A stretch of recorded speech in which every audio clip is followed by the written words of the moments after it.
Good day, everybody. This is Yin Yang in California with Morsels of a Thought number 1554. Today is Financial Friday.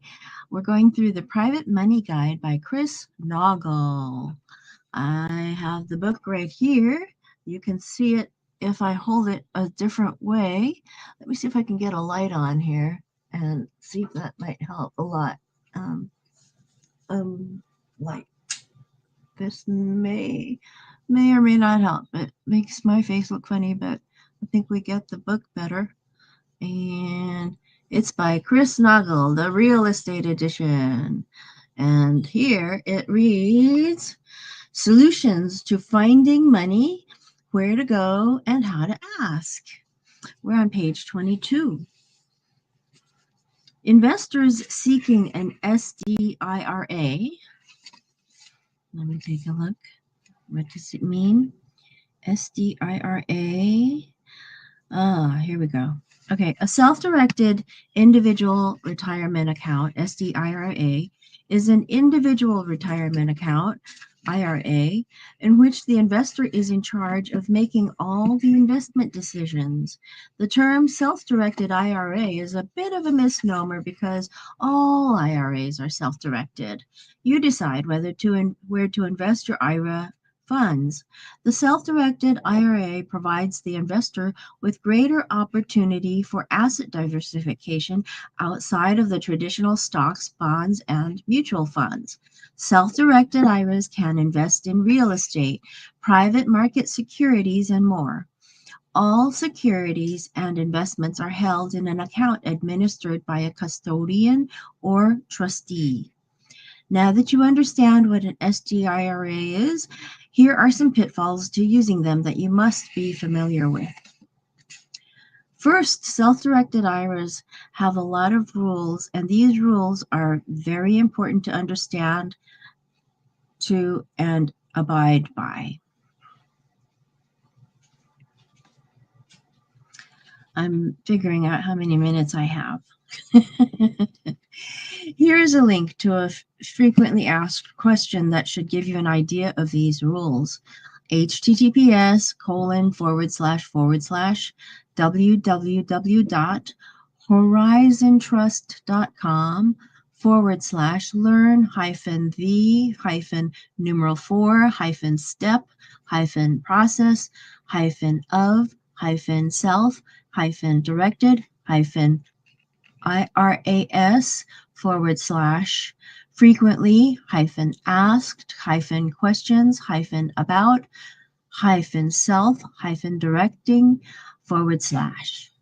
Secondly, Chris Naugle says, what I am going to explain does not involve you using your SDIRA to buy real estate. You can do this, but I do not recommend it.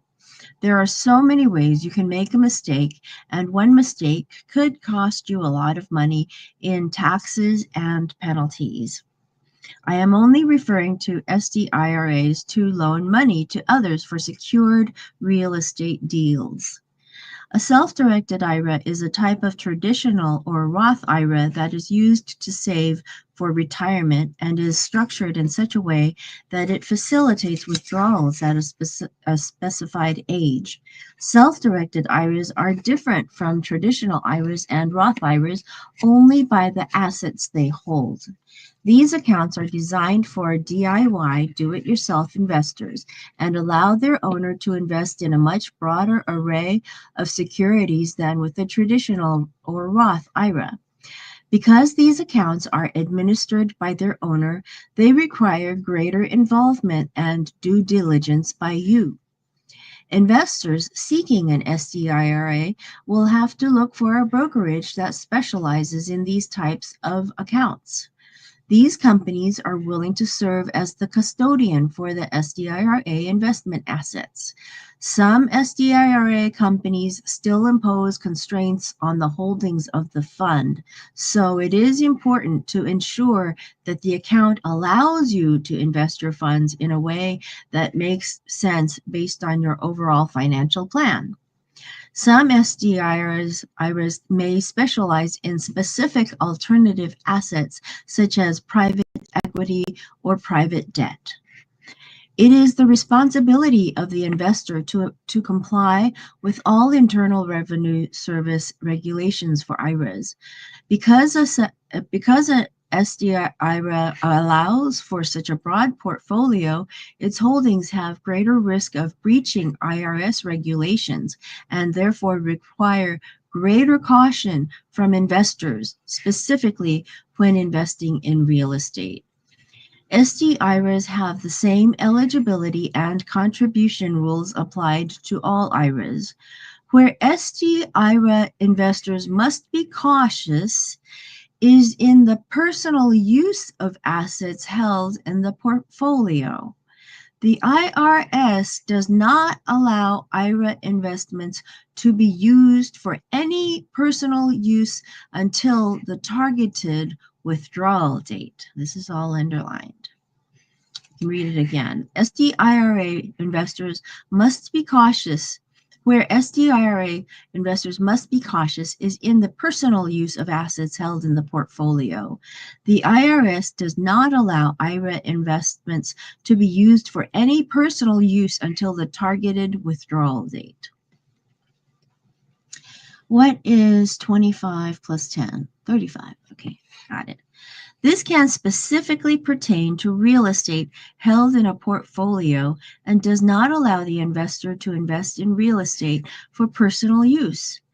The IRS also requires that IRA assets are held by a qualified SDIRA trustee or custodian. A qualified SDIRA trustee or custodian. As is the case with traditional Roth IRAs, SDIRAs can include nearly any type of investment. They can accommodate private securities, real estate, limited partnerships, precious metals, commodities, crowdfunding investments, and more. But life insurance is not permitted in an SDIRA. You will not see self-directed IRAs advertised alongside traditional and Roth IRAs at mainstream brokerage firms. Investors seeking a self-directed IRA will typically need to open an account with a specialized firm that offers qualified SDIRA custody services. These firms will hold assets in an SDIRA for the plan owner and help to monitor how those funds are used to ensure it complies with IRS tax regulations. SDIRA custodians leave the investment decisions to the SDIRA owner and allow the investor to build a comprehensive portfolio that includes nearly any type of investment. Selfdirected.org provides a comprehensive list of SDIRA custodians available for investors. Since the range of services that are offered can vary from one SDIRA custodian to another, fees typically vary as well. SDIRAs usually require an annual custodian fee.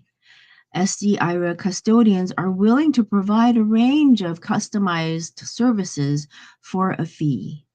Some examples of fees charged by SDIRAs include one-time establishment fee, first-year annual fee, annual renewal fee, and fees for investment bill paying. Read more at self-directed IRA hold on.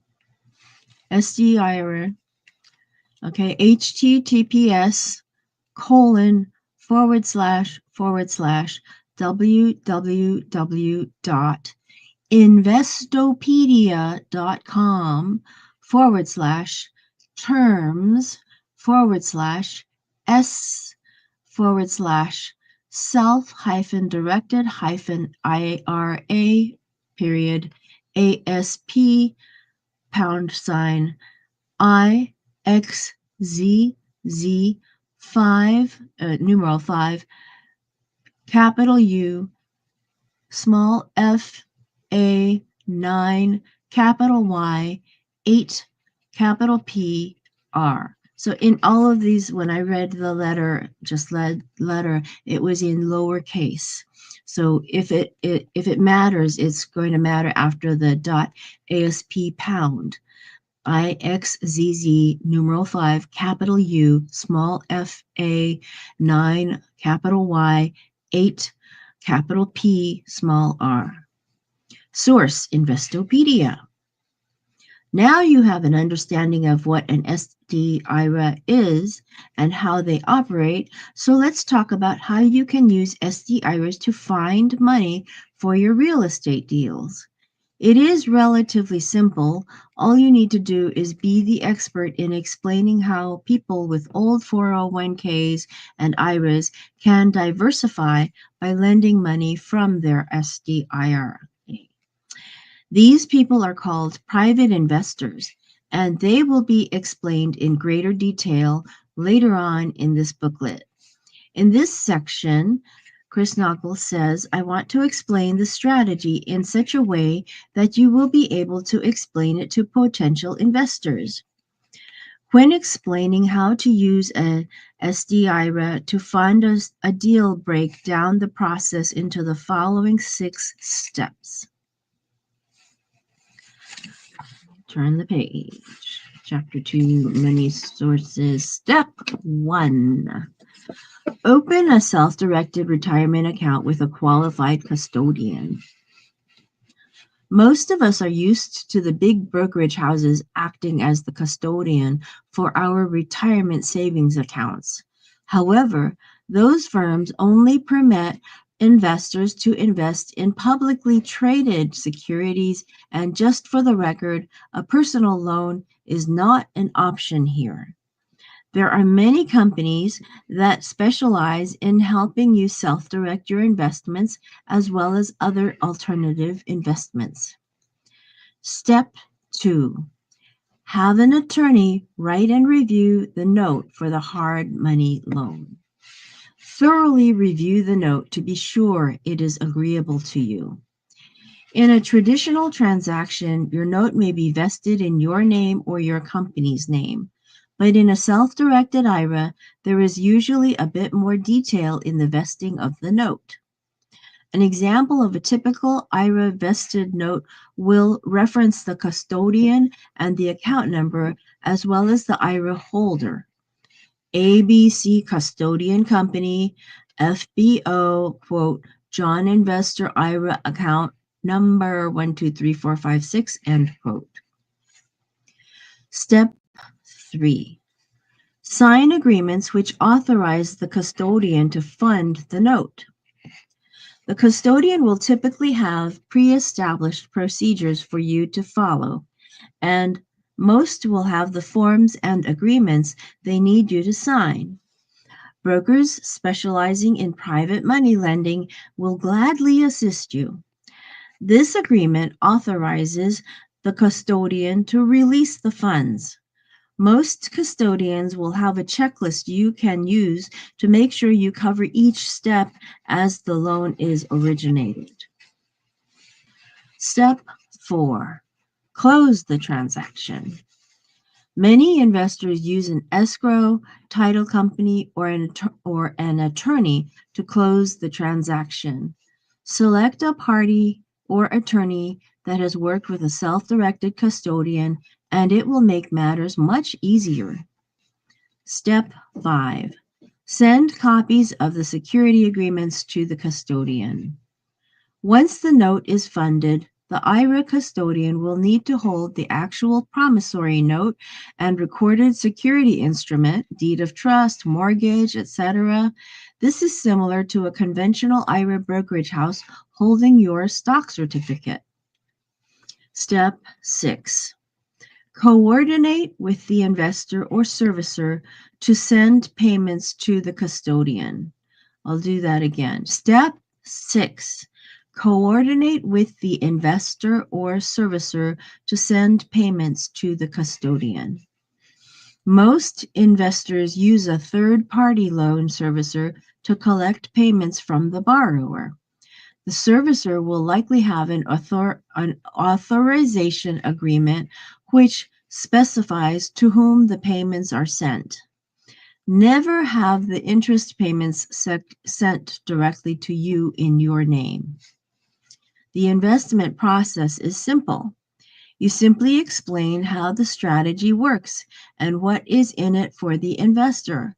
Then you allow the custodian, title company, and the attorneys to handle the legal end and the processing of the loan. It may be your money and your investment decisions, but before funds can be dispersed, there is a process that must be followed. Let me see how many steps this process is. This process is 4 steps. Process. 1. You identify an investment that you want to make. 2. A contract is drawn up in the custodian's name and for the benefit of FBO, your IRA account. 3. You submit an investment authorization form detailing what the money is for and where it is to be sent. 4. The custodian either approves or denies the request. Consult with your attorney and tax advisor to review these documents and the process entirely. Chris Naugle says, I actively loan money from my SD IRA and the process happens almost exactly as I have explained it. I have also had this conversation with dozens of investors. It is simply amazing how many people have no idea that they can do this with their own retirement accounts. They soon learn that they'll have the ultimate position, becoming the bank and helping other people become the bank too. Resource number 5. Okay, I wonder if we have enough time for resource number 5. We have enough time for most of resource number 5. Resource number 5, permanent life insurance, quote, whole life, end quote. For 18 years of my life, I worked in the financial services industry. I started that career in the life insurance industry, and I became a top producer and a specialist in cash value life insurance strategies. A common buzzword you need to be familiar with when discussing the insurance strategies is infinite banking, quote, end quote. This strategy has been gaining popularity if you can tap into it. Well, hold on a second. I need my glasses back on. Sorry about that. Because I can't see the time otherwise. This strategy has been gaining popularity, and if you can tap into it, you will find that people are extremely willing to use their infinite banking policies to fund your deals. You should also look into setting up an infinite banking policy for yourself. For more information, visit www.themoneymultiplier.com. One thing I can tell you is that there is more money than you could ever imagine inside cash value life insurance policies. This is one area that is often overlooked for investment capital, and it is one of the best sources.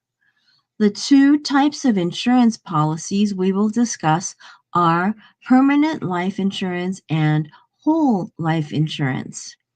I want you to first look at this as an asset you start to use for your own deals, then take that knowledge and apply it to other people who own whole life or permanent life insurance policies. Remember, not only are you learning how to use resources available from other people, we want to apply some of these strategies to building your own bank as well. A typical whole life or any permanent life insurance policy is taken out for several reasons. 1. A death benefit which provides money should someone die. 2. Cash accumulation that is potentially tax-free, tax-deferred, liquid, and guaranteed. 3. Advanced strategies relating to asset protection, tax planning, and estate planning. Anyone with a permanent life insurance policy can take out a loan from that life insurance. On its surface, it's simple. You can borrow as much money as the cash value you have accumulated within the policy, tax-free. Typically, the money you borrow acts as collateral and does not reduce the cash value of your policy. You don't ever have to pay back the funds, only the regular interest on the loan. However, the amount of the loan and any accumulated interest you didn't pay will be deducted from the final benefit your dependents receive after your death. Let's bring this conversation full circle. We know that you can borrow money from your permanent life insurance policy and that real estate investments are what you want to invest in. Real estate provides the ultimate collateral, and if structured properly, the asset is the security for the loans. Used correctly, a life insurance loan can be the source of money you need to kick off your real estate investment strategy. Knowing about the nature of life insurance loans leads us to a simple concept. You borrow cash value from your insurance policy and use it or loan it out. You don't have to pay back the loan amount. You save money because it's tax-free, and you allow your policy to continue accumulating interest because the loan amount remains on the account. Over time, you can repeat this process with the newly accumulated cash value and increase your real estate portfolio. Of course, you should also consider the downfalls that come with this seemingly ideal concept. Understanding the risks. Now, next week we will go into understanding the risks of the permanent life insurance whole life. I'm looking for my pencil. I'm always forever looking for my pencil. And we are on page 27. I love Chris Naugle's face. He's got his face right here. Oh, look, hold on. I love his face because I've made comments about his face before. And he's got a very unusual face. I'll say that. You'd have to, well, I don't know if I can bring it up close to the screen or not. I guess I can't, unless I'm right next to it. So anyway, that's all for today. And I like to end on the note where I talk about that old congressman named Old Kinderhook, which is where we get the word okay from. Okay, Old Kinderhook.